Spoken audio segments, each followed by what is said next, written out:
Listen, if you didn't have fear, you would die in 1,000 ways every day. Yep, okay. You walk across the street, the most common thing you do every day, and you wouldn't look, you get hit by a car. But people don't equate it that way.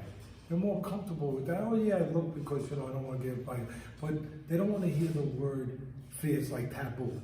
It's like when you grow up, like nobody wants to be called a coward. And they equate fear with being a coward. And it's so wrong. It's ignorant, to be quite frank. And it stymies people from their development, from progressing.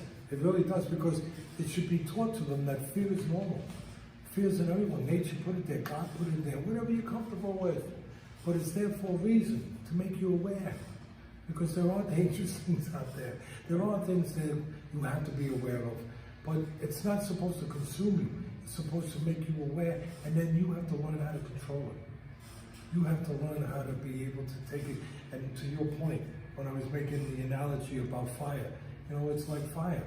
If you don't control fire, it consumes you. It burns everything down around you to burn you down.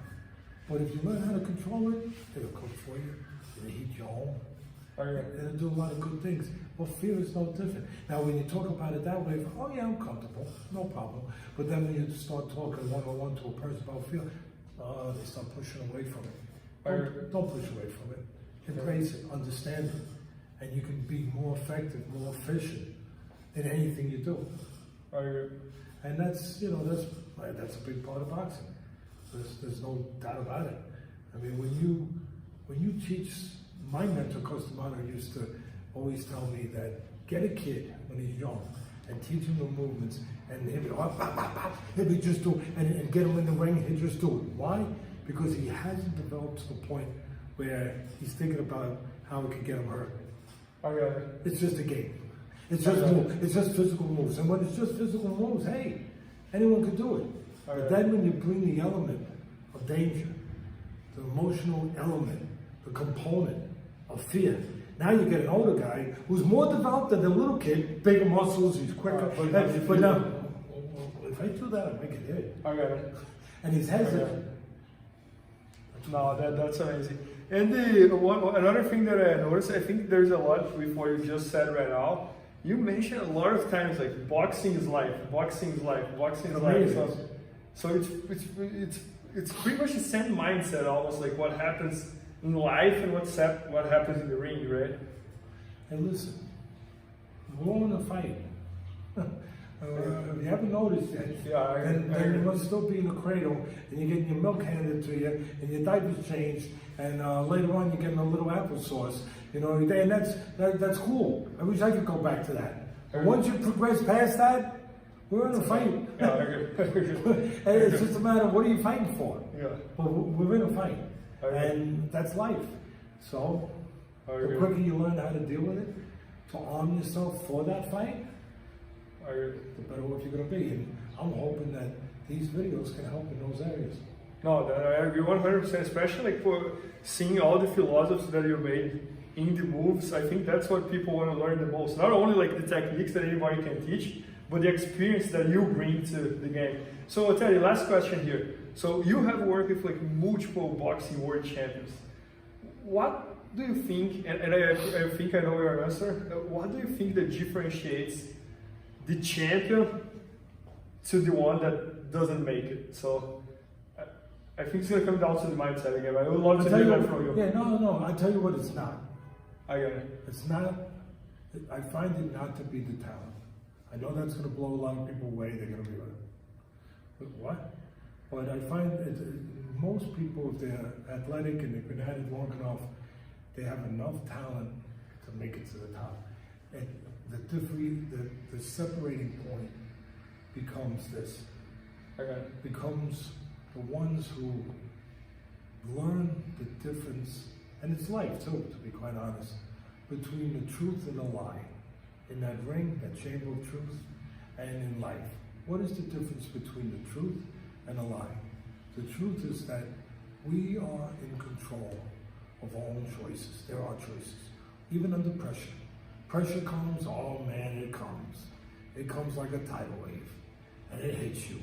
It hits you in life, it hits you in the ring, and then it's a matter of, do you get to the point where you understand, and you have to wear it for, to understand that as much as I feel like it's being taken away from me, and that's what pressure does, it feels like it's no longer your choice. Like it's not your choice no more. You're just in a tunnel of wind, and it's going to take you here. It's going to take you here. No. It's still your choice. The ones who get to that place, it's got a lot to do with their background, not just their genetics, not just the genes, but about how much they faced in life, what they're willing to face, how far they're able to go to find out about themselves, to learn, to discover, and to see what they can be. And so, again, the truth of the lie, the people that can learn that or come to the understanding that, no, as much as that pressure takes your wind away, takes your breath away sometimes, it's your choice. How you behave, not just how you fight, how you behave in a moment, how you act in a moment, that it's your choice. That it's always in your control until you give up that control. And the ones that learn that, the ones that come to an understanding with that,